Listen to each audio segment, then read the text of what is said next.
Glórias a Deus. A paz do Senhor Jesus a toda a igreja, todos os obreiros. É uma alegria estarmos de volta aqui na casa de Deus para adorá-lo e magnificar o seu precioso nome. Tenho certeza que você se deslocou do seu lar, do seu aposento, com esta finalidade de adentrar aqui na casa de Deus para servi-lo e adorá-lo de todo o seu coração. Tenho certeza que Jesus se faz presente aqui e tem uma bênção para cada um de nós. Quantos vieram buscar uma bênção aqui nesta noite? Glórias a Deus. A glória de Deus se faz presente aqui. Pois bem, na aula passada nós falamos sobre como será o arrebatamento da igreja. Tecemos comentário a esse evento tão lindo, tão glorioso, que é a esperança do cristão. Nós precisamos orar nesses últimos dias, porque mediante as lutas que nos sobrevêm, as dificuldades, parece-me que esta esperança depositada nos nossos corações, através do Espírito Santo, parece que ela vai se perdendo ao tempo. Vem a escassez, a falta de fé, muitas vezes o pessimismo, vem tantas coisas que nos rodeiam e a gente vai perdendo essa esperança. E é por isso que quando você fala para o povo que Jesus vai voltar, parece que o povo ouve isto, mas não acredita piamente que ele vai voltar. Então é muito bom assuntos como estes ser ventilados, porque isso aumenta, motiva a nossa esperança de que Jesus está às portas e brevemente ele voltará. Amém? Glórias a Deus. Falamos sobre o arrebatamento que vai acontecer nas nuvens do céu, a igreja na terra, ao encontro do Senhor nos ares.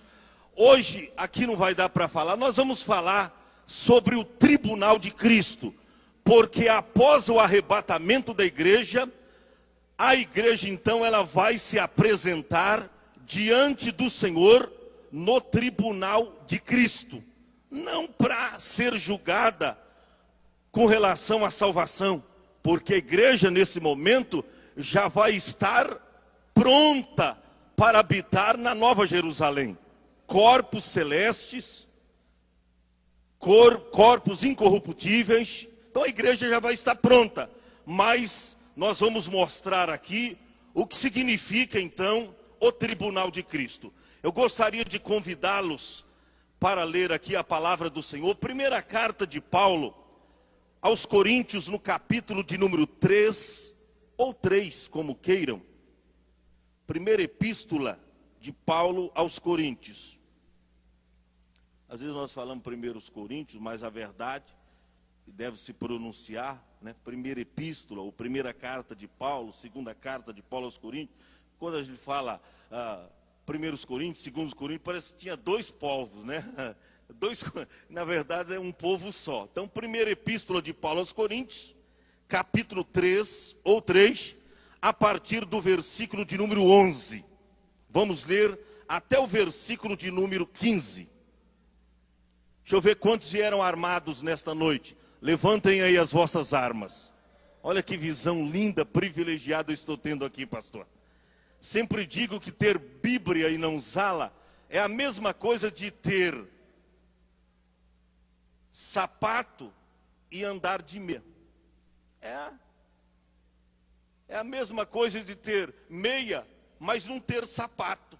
Você já viu alguém andando de meia? As esposas nem gostam que você fica sem meia dentro de casa, porque quando elas forem lavar as meias, vai ter dificuldades. Assim também é o crente que tem a Bíblia e não usa.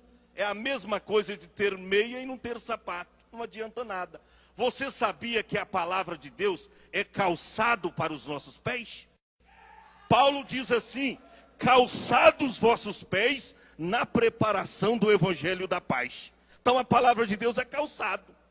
E quem não utiliza da palavra está o quê? Descalço. Aleluia, mas tu está calçado, amém? Glória a Deus. Diz assim o texto: Porque ninguém pode pôr outro fundamento, além do que já está posto, o qual é Jesus Cristo. E se alguém sobre esse fundamento formar um edifício de ouro, prata, pedras preciosas, madeira, feno, palha, a obra de cada um se manifestará. Na verdade, o dia a declarará, porque pelo fogo será descoberta, e o fogo provará qual seja a obra de cada um. Se a obra que alguém edificou nesta parte permanecer, esse receberá galardão. Repita após mim. Se a obra que alguém edificou nesta parte permanecer,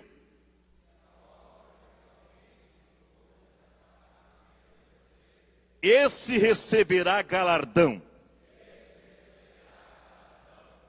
Se a obra de alguém se queimar, sofrerá detrimento, mas o tal será salvo, todavia como pelo fogo. Amém? Glórias a Deus. Aí está a leitura da palavra do Senhor, que é de suma importância para o nosso crescimento espiritual. Nós queremos esclarecer aqui, porque não vai dar tempo da gente chegar até lá, né? Muito embora o nosso destino é lá. Nós não somos como o povo de Israel, porque tem gente que tipifica, né? Olha, nós estamos em direção ou em busca da Canaã. Mas for assim, é meio complicado essas coisas, porque os israelitas saíram com destino à terra de Canaã. Mas quantos entraram lá só? Hã? Quantos? Apenas 2. Então, se for assim, eu estou em direção aos céus. Eu estou dizendo que nós não vamos chegar lá no estudo, viu? Mas o propósito de cada crente que serve a Deus de coração é entrar no céu. Paulo diz que se a gente esperar de Cristo tão somente nesta vida as coisas perecíveis, susceptíveis, nós somos os mais miseráveis dentre todos os homens. Então nosso destino é o céu. Mas eu quero esclarecer aqui porque está aqui o Jesus desse lado, e quem olha daí para cá vê do lado direito. Quando nós ministramos esse estudo nas igrejas, nós usamos o quadro negro. E a posição, então, do trono fica diferente. Então, quem olha daí para cá, vê, então, Cristo à direita de Deus. E aí, quando nós lembramos disso, aí eu liguei para Isabel, pastor Júnior, e ela disse, pastor, para mudar, né? Liguei para ela para mudar, e ela disse, pastor, já está pronta, pastor, agora não tem como mudar.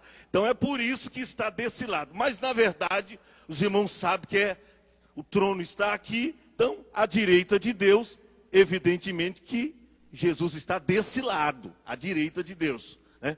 É porque teve como, ela já tinha confeccionado e não teve como nós mudarmos. Mas a Bíblia diz lá em Colossenses 3, versículo 1, se já ressuscitasse com Cristo, buscai as coisas que são de cima, aonde Cristo está à direita de Deus. Também Atos capítulo 7, no versículo 56, aquela visão linda que teve Estevão. Ele diz, olha, eis que vejo os céus abertos e o Filho do Homem à direita de Deus. Então ele está à direita. E aqui você vê o trono de Deus. Alguém diz, mas não tem ninguém sentado aqui. Isso é um mistério que nos será desvendado lá na glória. Porque eu acredito, pastor, que nós vamos ter uma surpresa muito grande quando chegarmos no céu. Nós vamos chegar no céu, eu quero ver Deus, eu quero ver Deus. E de repente você vai ver quem?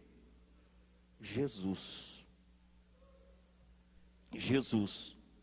É um mistério muito grande. Eu comecei a entender esse mistério naquele diálogo que Jesus teve com Filipe, que disse Filipe, Senhor, mostra-nos o Pai, é o que nos basta. Jesus diz: Filipe, eu estou há tanto tempo convosco e não me tendes conhecido. Quem vê a mim, vê o Pai. Sabe por quê, Filipe? Porque eu e o Pai somos um. E na visão de Estevão, nós encontramos no capítulo 7, versículo 55, quando ele abriu os olhos, ele levantou os olhos, diz que ele viu a glória de Deus e Jesus à sua direita. Mas por que ele viu a glória de Deus? Moisés fez o mesmo pedido e ele viu a glória. Alguém pensa que ele não viu a Deus, porque Deus é espírito. Irmãos, Deus é tão grande que a Bíblia diz que o céu é o seu trono, mas a terra é o quê? É o extrato, os cabelos dos seus pés. Deus é muito grande. Deus é esse ar que nós respiramos. Deus é alegria na face de uma criança. Então Deus é espírito. Então nós vamos ter essa grande surpresa. Eu tenho isso.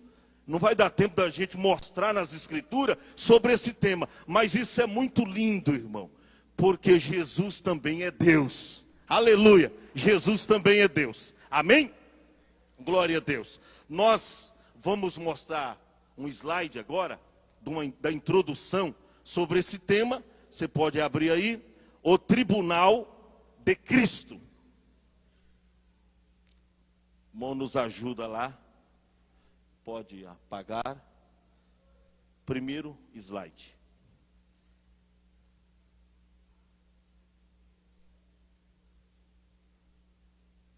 O que é tribunal de Cristo?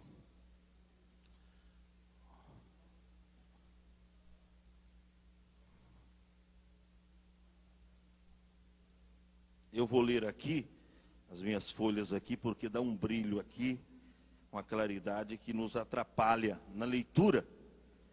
Mas o que vamos ler aqui está ali para ser mostrado. Glórias a Deus. O que é tribunal de Cristo? Opa. Aleluia. Você pode dar glória, pode dar aleluia, irmão. Que a glória de Deus está estabelecida aqui nesse lugar.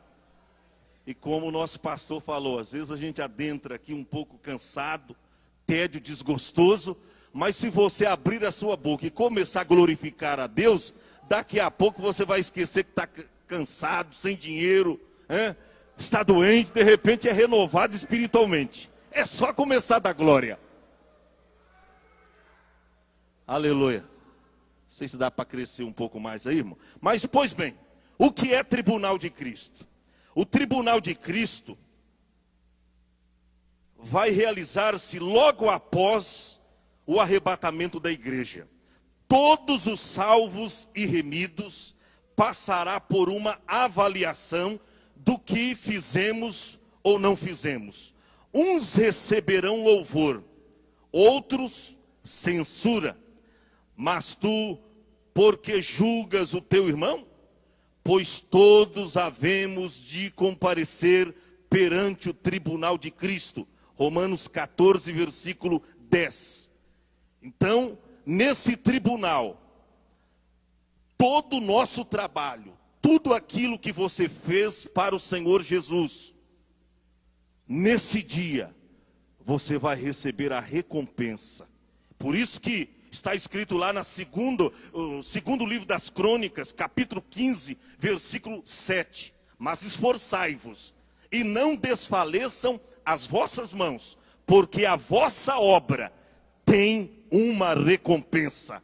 Nada daquilo que você está fazendo vai ficar no esquecimento, não. O pastor pode não ver, o presbítero pode não ver, o dirigente da congregação pode não ver, mas Jesus, que tem os olhos como chama de fogo, ele está vendo tudo. Ele está vendo. Então, haverá galardão certo para você. O versículo-chave está aí. Porque todos devemos comparecer ante o tribunal de Cristo, para que cada um receba segundo o que tiver feito por meio do corpo, ou bem ou mal. Mas vai receber o mal nesse dia? A Bíblia fala de detrimento aqui. O que é isso? Prejuízo. Há crente que vai comparecer diante desse tribunal. que certamente vai ser instalado aqui no céu e vai sair de cabeça baixa. Vai ser salvo porque creu em Cristo Jesus, mas vai sair diante do trono desse tribunal de cabeça baixa. Por quê? Porque quando as suas obras passar pela prova do fogo, não vai sobrar nada. Viu, pastor? Porque é só palha, é madeira, é feno. Não vai sobrar nada. Mas vai ter crente que vai sair de cabeça erguida dizendo: valeu a pena, aleluia, valeu eu ajudar o meu pastor, valeu eu evangelizar, ganhar almas para Jesus. Vai ter crente que vai sair feliz, mas vai ter crente que, infelizmente, irmão, é como hoje, tem crente que, né, não quer saber de fazer a obra de Deus. Vamos lá, então nós colocamos aí, segunda epístola de Paulo aos Coríntios, capítulo 5, versículo de número 10. Quem julgará? Cristo, irmão, o justo juiz. Vamos ler, pastor Marcelo, está me ajudando a ler muito bem. Cadê o microfone do pastor Marcelo? Rapidamente, vamos lá? Vamos ler essa referência. João, para saber quem é o juiz desse tribunal. E também do outro que vai ter o juízo final. Para sentar ali, pastor Marcelo. Mais um outro lê até o pastor. Depois tem muitos outros versículos. Quem encontrou? Agora ele já lê ali. Vamos lá. Segunda epístola de Paulo aos Coríntios. Ou melhor, João, né? Essa referência que estou me referindo. João 5, versículo 22. Rapidamente. Glória a Deus. E também o Pai a ninguém julga, mas deu ao Filho todo o juízo.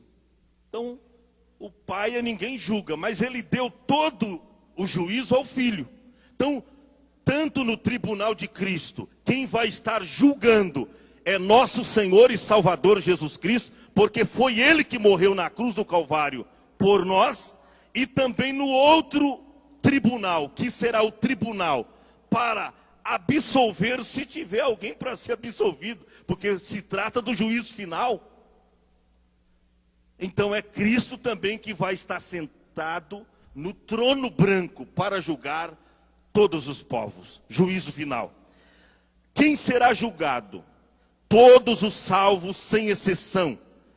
Nesse julgamento, todos os santos, crentes em Jesus, terão as suas vidas reveladas pelo Senhor, num lugar onde cada um verá aquilo que foi e fez nesse mundo, na obra de Deus. Então tudo aquilo que você fez, nesse dia será revelado, e você vai receber exatamente aquilo que você fez, né? A justa retribuição.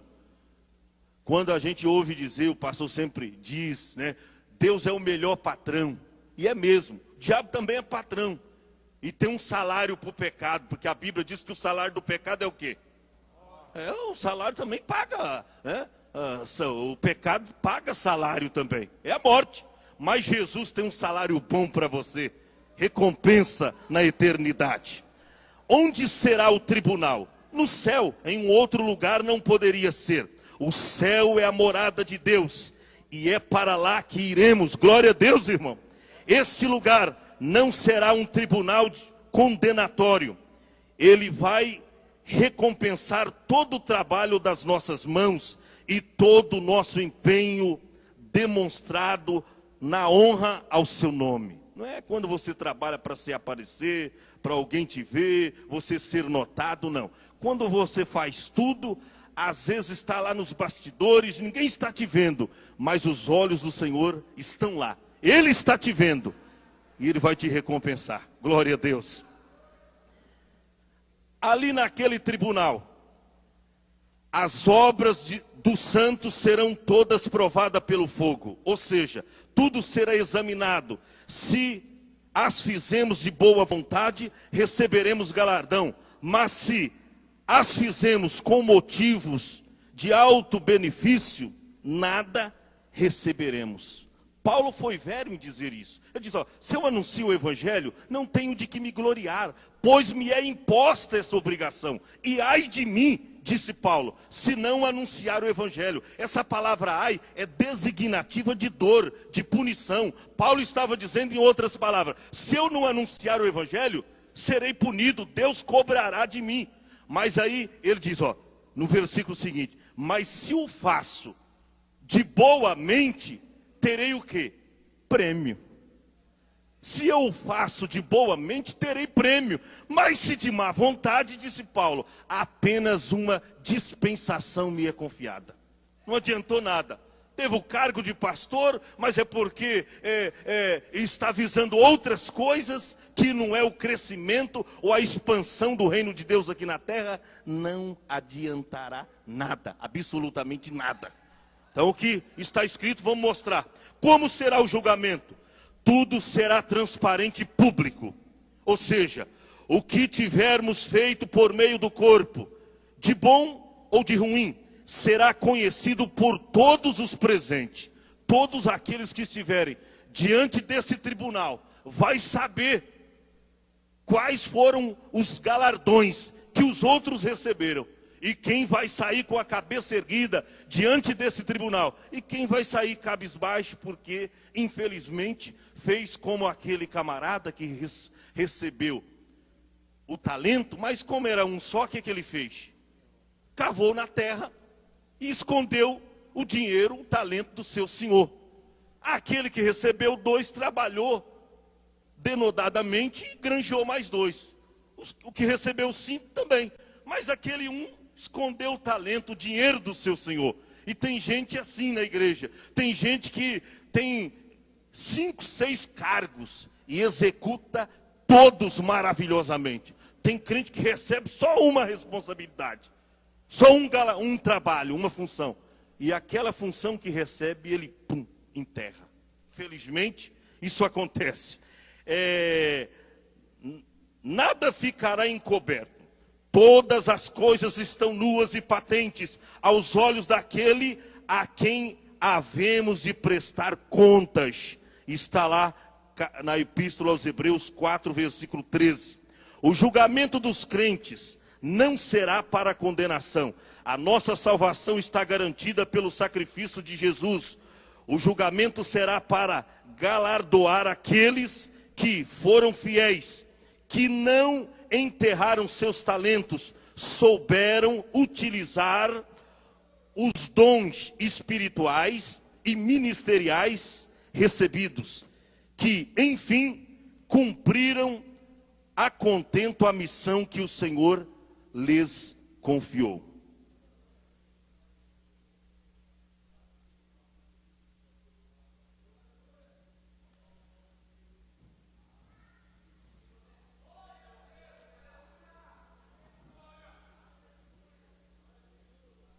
Tá certo, mas quando já entrar aqui, o pastor estava falando, e é muito bom a gente diferir, mostrar uma diferença entre esse tribunal, que é um tribunal só para galardão, onde a igreja será galardoada dos trabalhos que nós fizemos para Jesus. Agora o outro tribunal, o tribunal do trono branco, do juízo final, que é para condenação.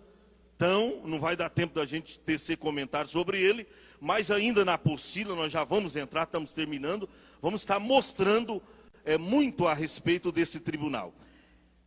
Esses receberão aprovação divina, recompensa e honra, conforme está lá em Mateus 25, versículo 21.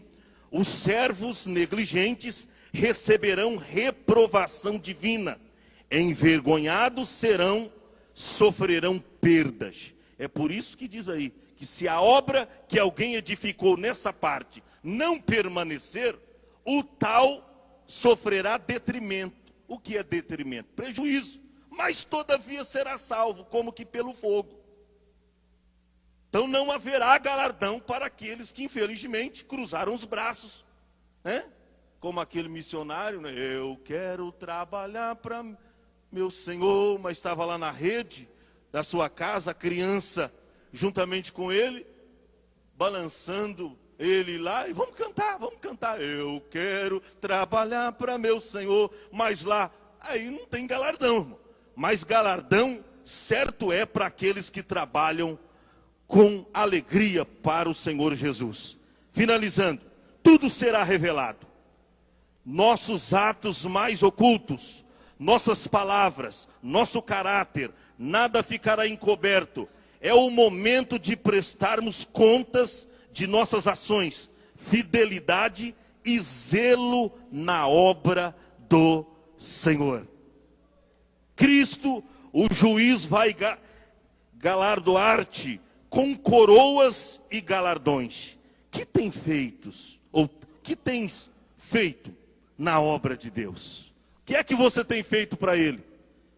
Ele diz, olha, o meu galardão, eis que venho, e o meu galardão está comigo para dar a cada um segundo a sua obra.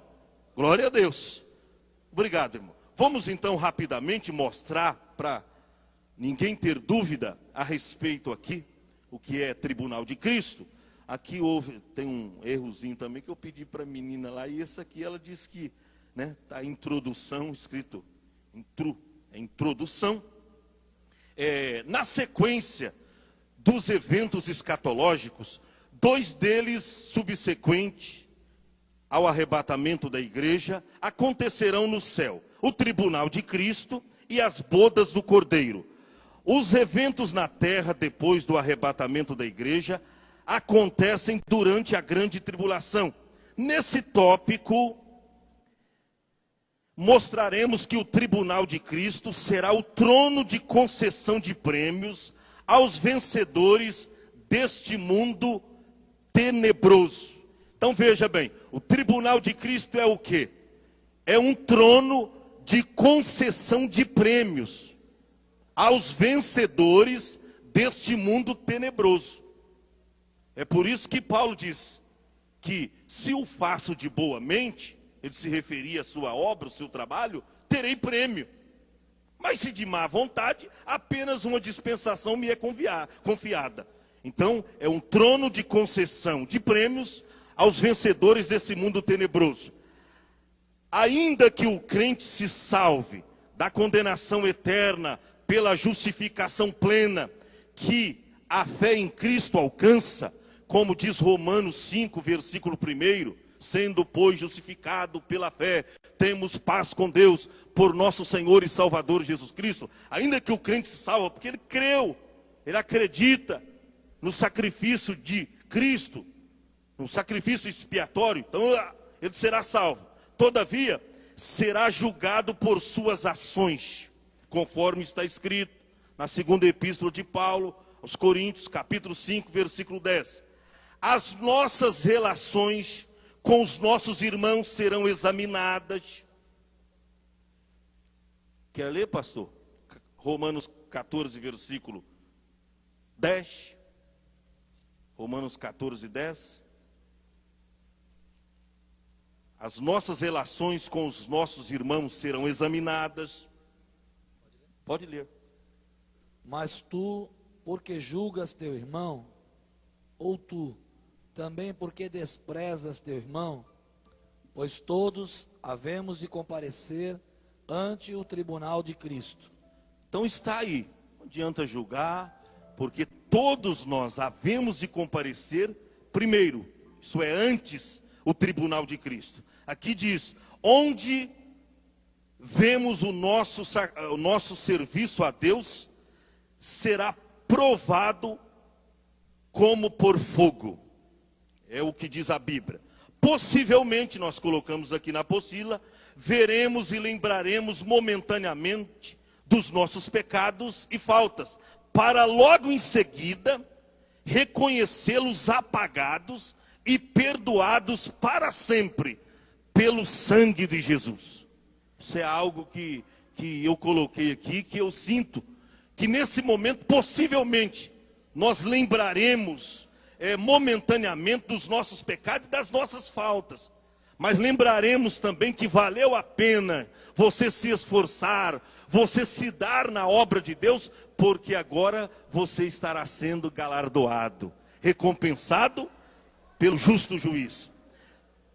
segundo os ensinos ou os ensinamentos do apóstolo São Paulo, não há condenação para um crente que vive piamente em Cristo Jesus. Isso é, que não anda segundo a carne. Romanos 8:1. Portanto, nesse tribunal, não se trata de julgamento para condenação, mas sim para quando a igreja será galardoada pelo justo e fiel retribuidor. Vamos ver lá, Apocalipse 22, versículo 12. E depois, segunda epístola de Paulo. Aqui não é Coríntios.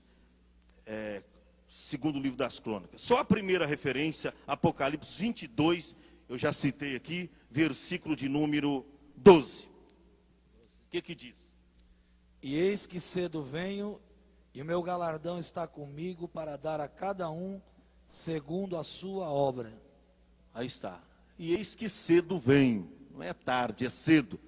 E o meu galardão está comigo para dar a cada um segundo a sua obra. Colocamos aqui, este julgamento ocorrerá concernente ao trabalho efetuado por cada um. As referências nós já lemos na leitura. A Bíblia não dá fundamento para a doutrina de um purgatório, onde as almas dos cristãos devem ser purificadas, como alguns têm dito. Esses versículos refutam tal doutrina. A propósito, somos sabedores de que o sangue de Jesus Cristo já nos purificou de todo o pecado. Então, quem passar por esse tribunal aqui, não vai receber um veredito, uma palavra, você está no caminho da salvação ou salvo para todo sempre. Não. Quem comparecer diante desse tribunal é porque já está salvo, foi arrebatado no arrebatamento da igreja e já tem os seus pecados perdoados. Porque está escrito lá na primeira epístola de João 1, versículo 7, que se andarmos na luz, como ele na luz está, temos comunhão uns com os outros. E o sangue de Jesus Cristo, seu Filho, nos purifica de todo pecado. Então, não se trata de um purgatório, nada disso. É um lugar aonde a igreja receberá o seu galardão, será galardoada. Um cristão verdadeiro aprecia o julgamento de um juiz reto. Está lá em Jó 23:3, não vamos ler por causa do tempo. Não tendo temor de ser julgado justamente. Salmo 9, versículo 4. Este fogo dura apenas um dia, é futuro e não presente, é destrutivo, não purificador, destrói obras, não pessoas, causa perda e não lucro. Então, quando se fala esse julgamento pela prova do fogo, nós precisamos entender o seguinte, que esse fogo dura apenas um dia, é futuro e não presente, é destrutivo e não purificador. Não é um fogo para purificar o pecado ou os pecados de alguém, jamais. Destrói obras, não pessoas, causa perda e não lucro. Então veja bem, o tribunal de Cristo avaliará os materiais que temos utilizado na construção do edifício da nossa vida. Qual o tipo de material que nós utilizamos nas construções de nossas vidas, da nossa família, das pessoas as quais nós conduzimos a Jesus? O que nós fizemos? Então, é isso que significa o tribunal de Cristo. Vemos aqui ainda, segundo Goodman, esta prova das obras pelo fogo não afeta a salvação do crente. Ainda que as suas obras sejam destruídas ou queimadas, ele será salvo como pelo fogo, conforme está no versículo 15 da leitura que nós fizemos. No texto de primeira epístola de Paulo aos Coríntios 3, os versículos 14 e 15, está declarado que haverá dois resultados finais do exame: o recebimento e a perda de recompensa. Então, quando eu disse que terá pessoas, infelizmente, que vai comparecer diante desse tribunal, com Não fez nada para Jesus. Então vai sair de cabeça baixa, porque não trabalhou, não se deu a obra do Senhor, não fez como Paulo, que subjugava o seu corpo e o reduzia à servidão, para que, pregando aos outros, ele mesmo, de alguma maneira, não via ser reprovado. Então, felizmente, haverá pessoas que não vai receber nada. Por isso a Bíblia fala aqui, essa perda. Colocamos aqui, equivale dizer que se a obra de um crente não permanecer pela prova do fogo, ele terá um grande prejuízo, não terá galardão, mas o tal será salvo, mas como um homem fugindo através de uma barreira de fogo. É aquela pessoa que é salva por um tris. Olha, aconteceu um acidente grave aí, e olha, rapaz, não sei, o carro todo amassado, não presta, vai direto para o ferro velho, mas o camarada escapou, sem nenhum arranhão, ou arranhões, escapou pelo um tris. Então esta é a prova do fogo, só que vai ser muito feio, né? Você chegar diante desse tribunal e sair com as mãos vazias, sem receber nada, porque também não fez nada para o Senhor Jesus. Veja o que diz a Bíblia, tem aí a referência, não vai dar para ler, depois você pode ver na sua casa, Apocalipse capítulo 3, do versículo 8, versículo 10 e versículo 11, também Romanos 14, versículos 2 ao 4, né? Colocamos aqui, a parábola dos trabalhadores da vinha ensina que a entrada no reino de Deus trata-se de privilégios e não de mérito. Então, também não, os que comparecerão diante desse tribunal, não é porque são merecedores, não. É a questão de galardão, irmão. A salvação nós sabemos que é pela fé em Jesus. Paulo diz lá aos Efésios 2, versículo 8, pela graça sois salvo, por meio da fé. Isso não vem de vós, é dom de Deus. Paulo diz, não vem das obras para que ninguém se glorie. Mesmo não vindo das obras, já tem muita gente batendo no peito dizendo, se eu não entrar no céu, ninguém mais entra, porque eu dou esmola, eu ando direito com os meus negócios, eu não devo nada para ninguém, mas dar esmola, pagar as suas contas, isso é o dever de um cidadão terrestre. Outro sim, é o dever de um cidadão brasileiro, mas para entrar no céu, tem que ser através do sangue de Jesus. É através do sangue de Jesus. Não adianta a pessoa achar que é boazinha, não bebe, não fuma, não rouba, não. Então é a questão de galardão. Se fez, vai receber. Mas se não trabalhou para Jesus, infelizmente, não vai receber. Colocamos aqui o seguinte, irmão, que segundo essa leitura que nós fizemos, ouro, prata e pedras preciosas representa bons materiais, né? Visto que resistirão à prova do fogo.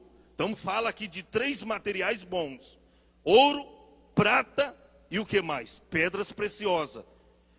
Enquanto que madeira, feno e palha, que o fogo destrói, figura aí má construções, doutrinas errôneas, aquilo que nós fizemos para nós mesmos, materiais perecíveis, que nessa prova do fogo, aquele momento será declarado, que a pessoa fez, mas não fez para a glória de Deus, fez para se aparecer, né? Só faltou subir num pedestal de glória, aquela coisa toda. Então, material feno, palha ou madeira, que não resiste ao fogo, não tem durabilidade. Então não adianta nada. Rapidamente aqui, na parábola, Cristo adverte contra 3 atitudes erradas. Primeira, não se considerar superior por ter um cargo de sucesso. Segundo, evitar o espírito de inveja para com as bênçãos espirituais dos outros. Felizmente tem pessoas assim, quando vê o outro sendo abençoado, até na área espiritual, olha, será porque é amigo do chefe e tal? Nada disso, irmão, é porque ora, é dedicado, é operoso, é trabalhador, é fiel. E Deus então promoveu da maneira que Ele quis. Tem uns que Deus promove colocando aqui em cima. Tem uns que Deus promove, coloca lá na porta. Tem uns que Deus promove, ninguém vê a sua promoção, mas os olhos do Senhor estão fitos nele. E o galardão está garantido. É a maneira de Deus promover. Deus tem os seus meios, os teus caminhos. Haverá muitas surpresas no fim. Deus não julgará pelos padrões dos homens. Haverá muita surpresa. Aí tem crente, irmão, que às vezes senta lá no último banco. Às vezes eu olho para essas irmãs idosas, esses irmãos decrépitos, cabelinhos brancos, tal. Alguém olha, às vezes não dá nada por eles, que vai receber um galardão muito maior de que muitos que assentam aqui na frente, irmão. Estão lá, mas estão orando por nós, já gastaram as suas vidas na obra do Senhor, são crentes de oração, de jejum, estão sempre orando pelos pastores. Então, o que nós vamos ter de surpresas no tribunal de Cristo, irmão? Tem crente que diz, eu vou abafar, vou receber tanta... irmão, e vai sair com a cabeça baixa, decepcionado, porque tudo que ele fez foi para a glória dele mesmo, não foi para a glória de Deus. Então trabalhe, irmão. Trabalhe para Jesus. Olha, irmão, esse tema é motivacional. Esse tema é motivacional ao trabalho, para você se dedicar mais, trabalhar mais, se entregar mais na obra de Deus. É um tema motivacional para você trabalhar mais, porque certo é, o seu galardão está nas mãos do Senhor Jesus. 3, na mentalidade da parábola, a que eu me refiro, que Jesus disse, Jesus deixou claro que todo mundo vindouro, que no mundo vindouro, muitos que são considerados grandes líderes e trabalharam muito tempo na igreja, terão posições inferiores a outros. E muitos que são desconhecidos serão postos em elevadas posições. Crentes desconhecidos.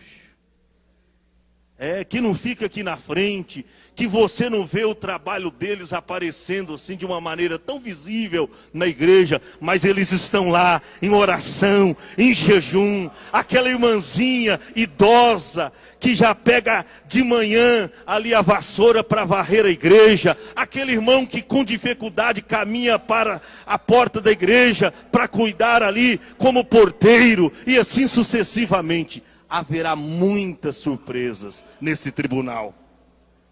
A razão disto é porque Deus avaliará as pessoas não pela aparência exterior ou a imperiosidade do seu cargo, mas pela fidelidade na execução do talento recebido. Você já leu a parábola dos talentos? Você notou lá que a Bíblia diz que teve um que foi trabalhar, está lá em Mateus capítulo 20, e ele chegou na hora 1/10, ou seja, faltava 1 hora só para o dia terminar, ou a jornada de trabalho terminar, faltava 1 hora. E quando ele chegou lá na fila para receber o seu dinheirinho, recebeu quanto? Um dinheiro. Ou seja, o mesmo tanto que os outros. Teve até um camarada que não gostou dessa decisão do seu senhor. Ele diz, mas nós enfrentamos aí o calor o dia inteiro, desgastante, sofremos aqui, trabalhamos 12 horas. Agora esse chegou na hora 1/10, faltando 1 hora, agora recebeu o dinheiro, o mesmo tanto que nós. Aí o seu senhor disse, quanto que eu contratei com você? Não foi um dinheiro por dia? Foi. Então pega aquilo que é teu. Eu não posso fazer com o meu dinheiro aquilo que eu quero? Eu posso pagar ele o mesmo tanto, o dinheiro é meu. Aleluia. Então, irmão, tem crente que às vezes chegou na igreja na hora. Vai ter crente, irmão, que foi crente só um dia, se converteu no dia do arrebatamento, mas naquele dia ele fez um grande trabalho para Jesus, evangelizou alguém, ganhou uma alma. Vai ter um galardão especial. São surpresas, irmãos, maravilhosas. Quer ver? Nós colocamos aqui tipos de recompensas. E falamos aqui de coroas. Veja bem, no Novo Testamento, ou o Novo Testamento, usa uma linguagem especial dos tempos dos primeiros séculos da era cristã, relativa, aí está um errozinho, relativa ao tipo de galardão que os vencedores das Olimpíadas gregas e romanas recebiam como prêmio. Veja bem, havia coroas de vários materiais representando o tipo de vitória conquistada por aqueles vencedores. Vamos ver essa leitura do que Paulo fala. Primeira Epístola de Paulo, capítulo 9, versículos 24 e 25. Para você entender esse contexto que nós colocamos aqui, por que Paulo disse essas palavras? Primeira Epístola de Paulo aos Coríntios, capítulo 9, versos 24 e 25.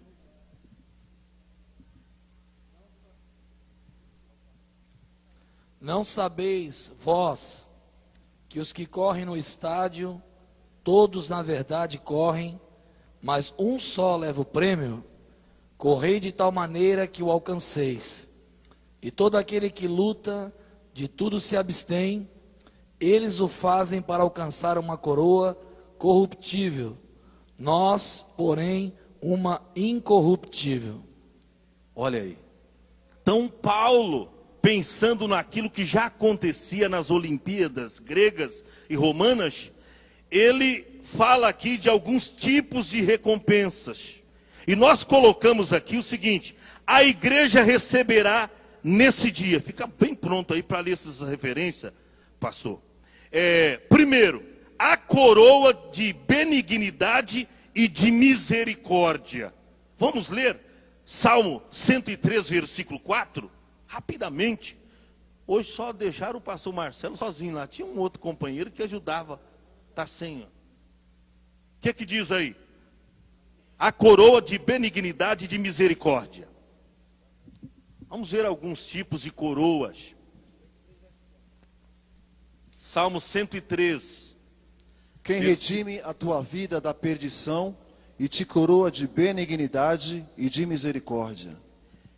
Irmãos, olha aí. Coroa de benignidade e de misericórdia. Essa coroa representa o aconchego espiritual que nós vamos usufruir, ou que usufruiremos lá na eternidade com Cristo.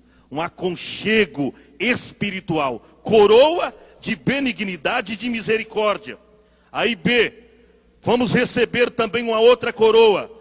A coroa de gozo. Abra lá a primeira epístola de Paulo aos Tessalonicenses 2, versículo de número 19. Depois um outro irmão lê para nós, Filipenses 4 e 1.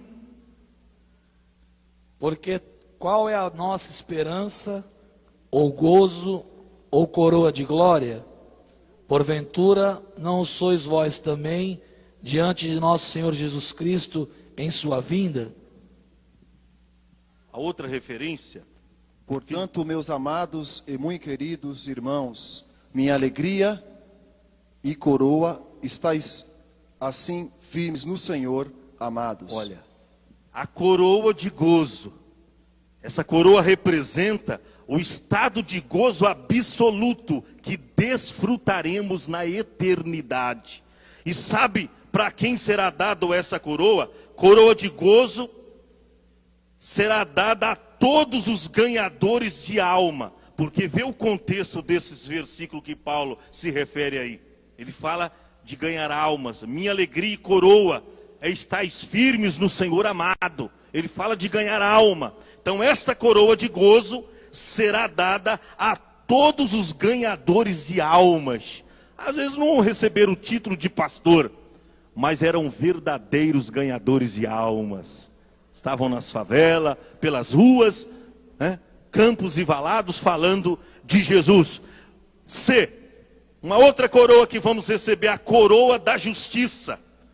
Segunda epístola de Paulo a Timóteo, capítulo 4, versículo 8. O que diz? Desde agora, a coroa da justiça me está guardada, a qual o Senhor, justo juiz, me dará naquele dia, e não somente a mim, mas também a todos os que amarem a sua vinda.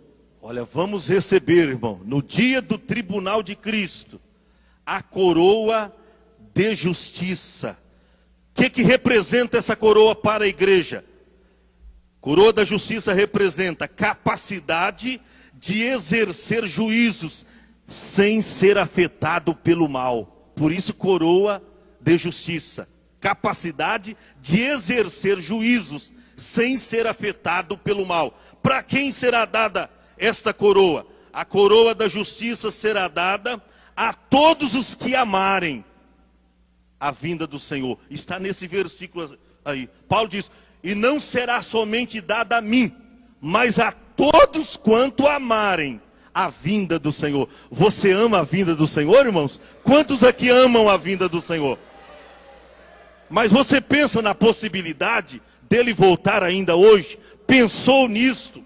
Eu de manhã orava: Senhor, se tu vier hoje arrebatar a tua igreja, Senhor, tenha misericórdia de mim. Eu não quero ficar, eu quero subir. A cada manhã, quando eu vou orar, eu oro dessa maneira: Senhor, se for hoje o dia do traslado da igreja, do arrebatamento da igreja, Senhor, lembra-te de mim. Eu quero subir cantando o hino da vitória. É pensar no arrebatamento, é orar como está escrito na Bíblia: ora vem Senhor Jesus. Temos que fazer isso. Coroa da vida. De coroa da vida. Vamos ver uma outra coroa que a igreja vai estar recebendo. Tiago capítulo 1, versículo 12.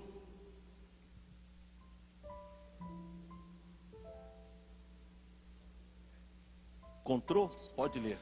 Bem-aventurado o varão que sofre a tentação, porque quando for provado, receberá a coroa da vida, a qual o Senhor tem prometido aos que o amam. Olha aí, coroa da vida. Essa coroa da vida representa a vida eterna que todos os salvos receberão na eternidade. E essa coroa da vida, irmão, será dada àqueles que foram mártires ou martirizados, né, tanto na grande tribulação, ou aqueles que passaram pela grande tribulação, porque a Bíblia fala dos mártires da grande tribulação, mas não é só para eles que será dada essa coroa. Eu vou mostrar uma outra referência, o pastor já pode ver lá, Apocalipse 2, versículo de número 10, mas veja bem, mas aqueles que são martirizados aqui, não às vezes sendo mortos, sendo, enfim, passando por uma morte trágica, nada disso, mas martirizados em palavras, foram afrontados, foram, enfim, tantas outras coisas que acontecem com alguém, violência e tudo mais, só porque professam o nome de Cristo. Então não significa isso, mas aqueles que foram provados e venceram. Por isso está escrito em Apocalipse, o que diz aí, pastor? 2:10, Apocalipse. Nada temas das coisas que hás de padecer. Eis que o diabo lançará alguns de vós na prisão, para que sejais tentados, e tereis uma tribulação de 10 dias. Sê fiel até a morte, e dar-te-ei a coroa da vida. Já prova, e ser fiel até a morte. É aqueles que passaram pela prova. E quantos irmãos nossos, missionários, nós sabemos aí, foram enviados para o campo missionário e lá foram mortos por conta da palavra de Deus, não abriram mão do seu livramento, professaram o nome de Cristo, foram mortos. Então esses receberão, como diz aqui, a coroa da vida.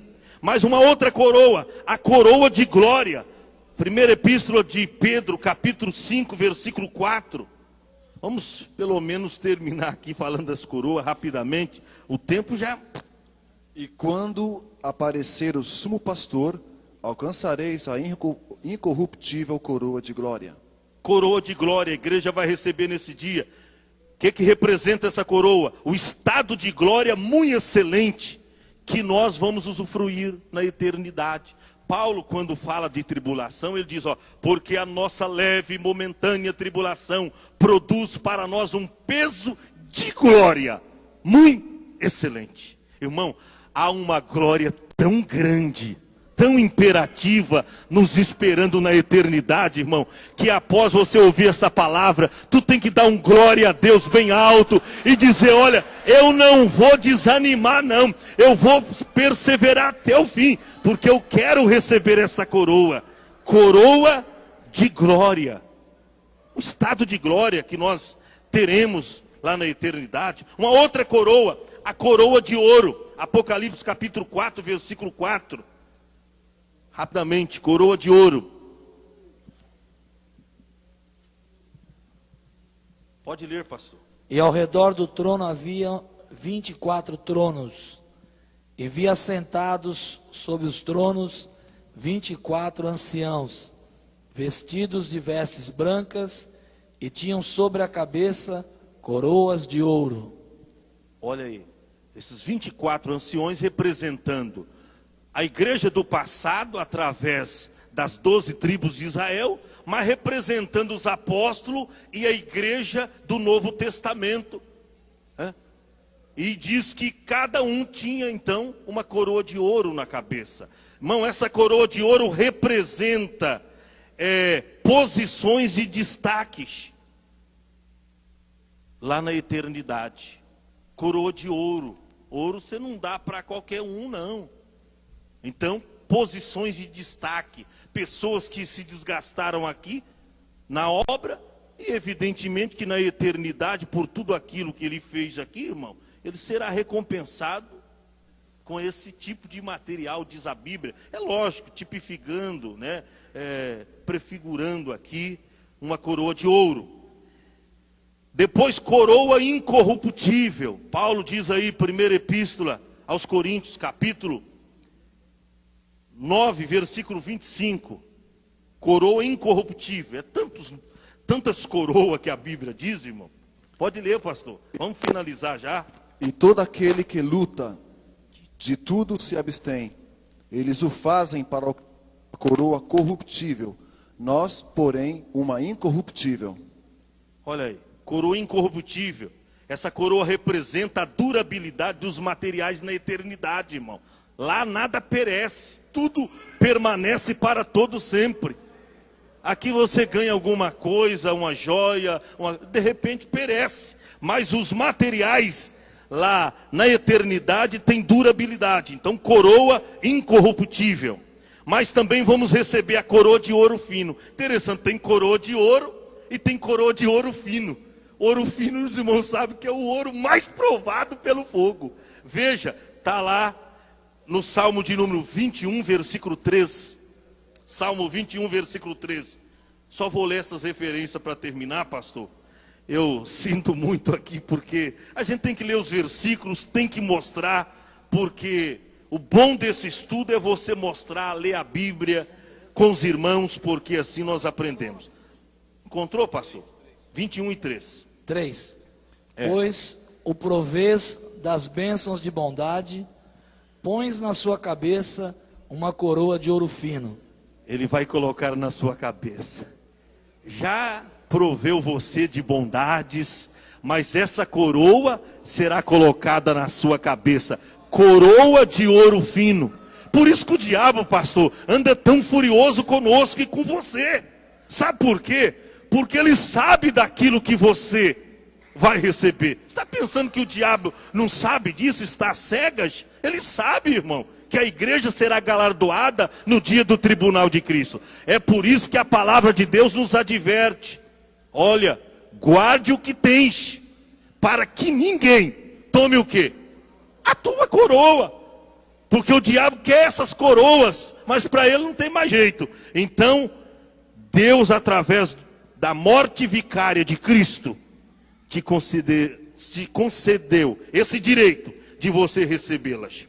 Mas ainda coroa de flores. Pastor, flores, o senhor está falando aí de materiais não perecíveis, mas flores, isso é típico, irmão. Veja, coroa de flores, Salmo 132, versículos 16 ao 18. Tem que ter, irmão. No encontro da noiva, com o noivo no momento, mas não são flores aqui da terra. Lê, pastor. Coroa de flores. Vestirei de salvação os seus sacerdotes, e os seus santos rejubilarão. Ali farei brotar a força de Davi, preparei uma lâmpada para o meu ungido. Vestirei os seus inimigos de confusão, mas sobre ele florescerá a sua coroa. Se florescerá, coroa de flores. Aleluia, irmão.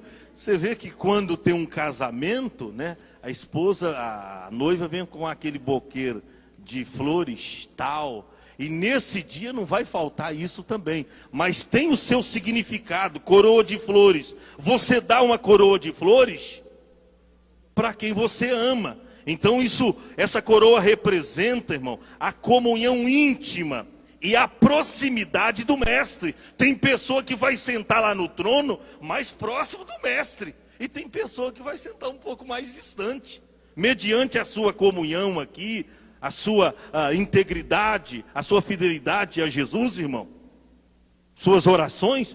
Então isso, na eternidade, não será esquecido não. E para finalizar, irmão, a coroa de santidade.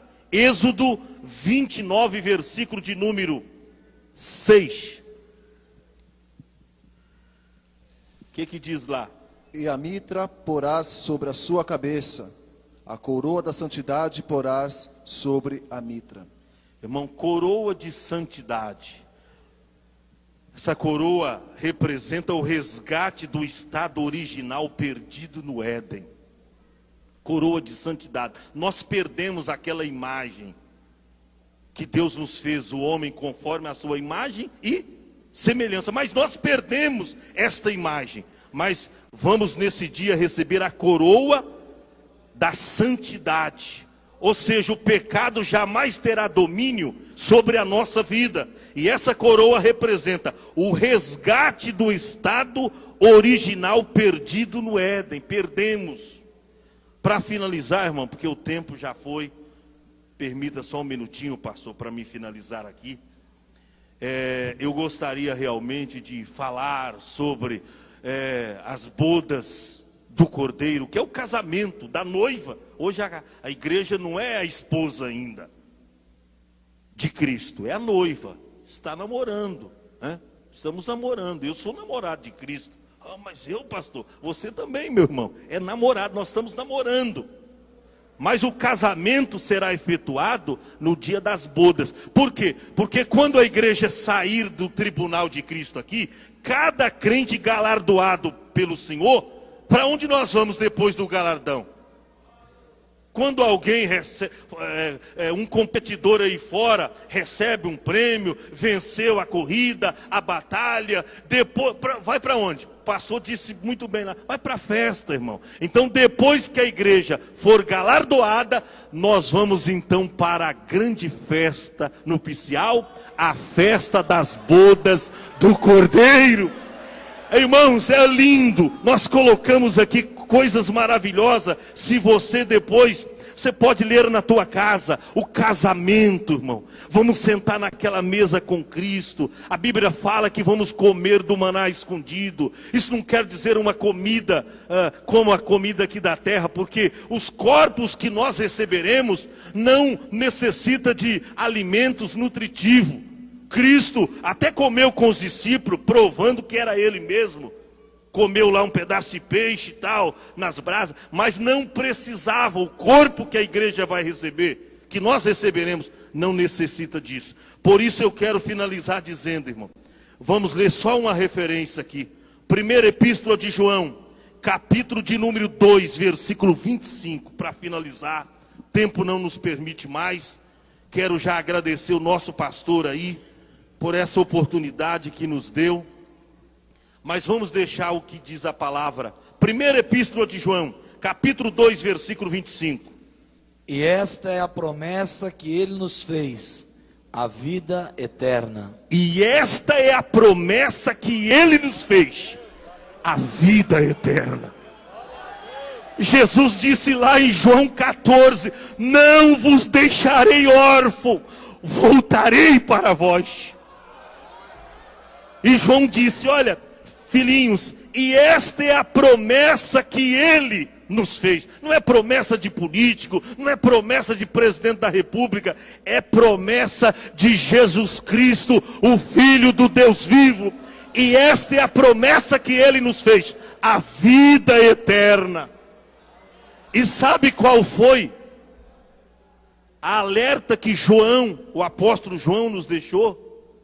Versículo 28, abra sua Bíblia aí, e eu vou citar aqui para você ver e acompanhar aí.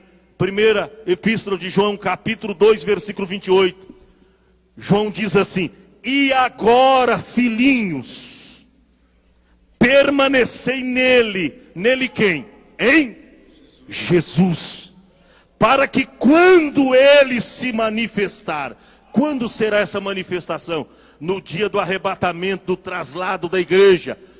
E agora, filhinhos, recapitulando, permanecei nele, para que quando ele se manifestar, tenhamos confiança e não sejamos confundidos por ele na sua vinda. Por que isso, pastor? Porque tem muitos crentes que infelizmente serão confundidos no dia do arrebatamento da igreja. Eles estão pensando que vão subir, quando na verdade vão ficar.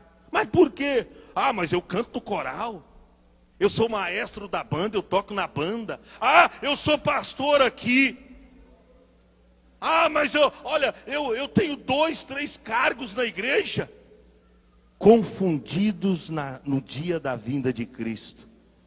Não permaneceram em Jesus. Pode ser pastor, irmão. A Bíblia diz seguir a paz com todos e a santificação, sem a qual ninguém verá o Senhor.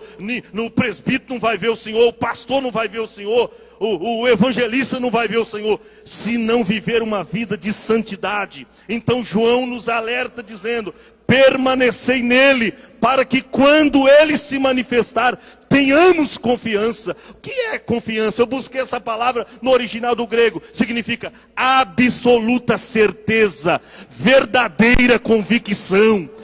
É o crente dizer para você mesmo, eu vou subir, eu estou preparado, eu estou obedecendo a palavra, eu estou vivendo uma vida de santidade, eu sou fiel ao meu pastor, eu obedeço na íntegra a palavra de Deus, eu vou subir, eu estou pronto, pode vir, ora vem Senhor Jesus.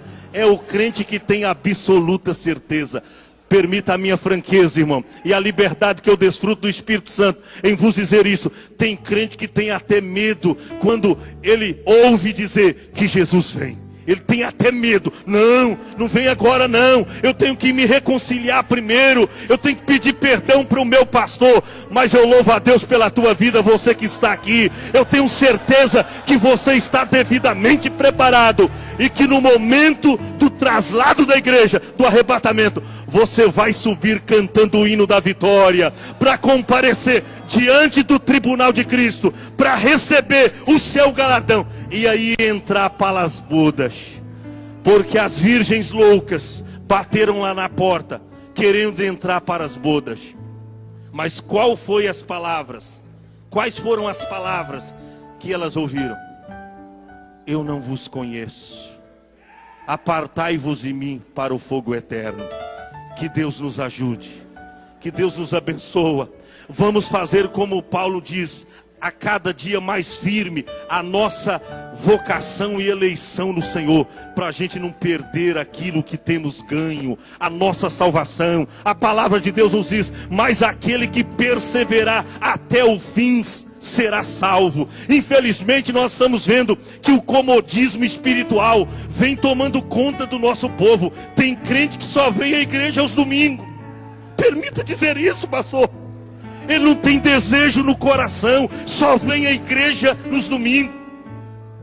Durante a semana fica preso nas suas prediletas novelas.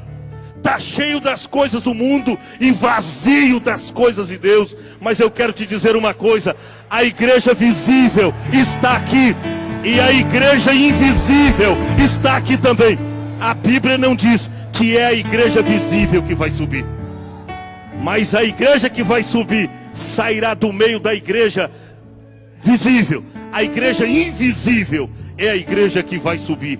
E para você subir, você tem que estar enquadrado nesta palavra, amando a vinda do Senhor Jesus, obedecendo na íntegra a palavra do Senhor e frequentando os cultos, guardando a sua fé, como Paulo diz: terminei a carreira, mas eu guardei a fé. Tem gente perdendo a fé. Paulo diz, o escritor aos Hebreus diz, que o justo viverá da fé, e se ele recuar, disse Jesus, a minha alma não tem prazer dele. Aí ele diz, nós porém não somos daqueles que se recuam para a perdição, mas daqueles que creem para a conservação da alma. Que Deus abençoe a tua vida. Eu gostaria de pedi-los para colocar em pé agora. Vamos nos colocar em pé e vamos fazer uma oração. Creio que a pessoa mais indicada para fazer essa oração, nosso pastor, dando aqui a sua palavra. Quero agradecer muito, pastor. Sei que o tempo atropelou um pouco o estudo. Glória ao Senhor. Bom, irmãos, antes que eu ore, eu quero pedir ao pastor Paulo Júnior que refaça esse painel. Vai ter que refazer. Eu estava olhando bem para o painel. E na verdade isso também coloca o ensinador em dificuldade. Realmente ele iniciou no que está correto: a terra e toda a sua plenitude. E me saltava à mente hoje o Salmo 119, né? E lá no Salmo 119 a gente vai encontrar: os céus declaram a glória de Deus, e o firmamento as obras das suas mãos. Esse é o céu dos homens.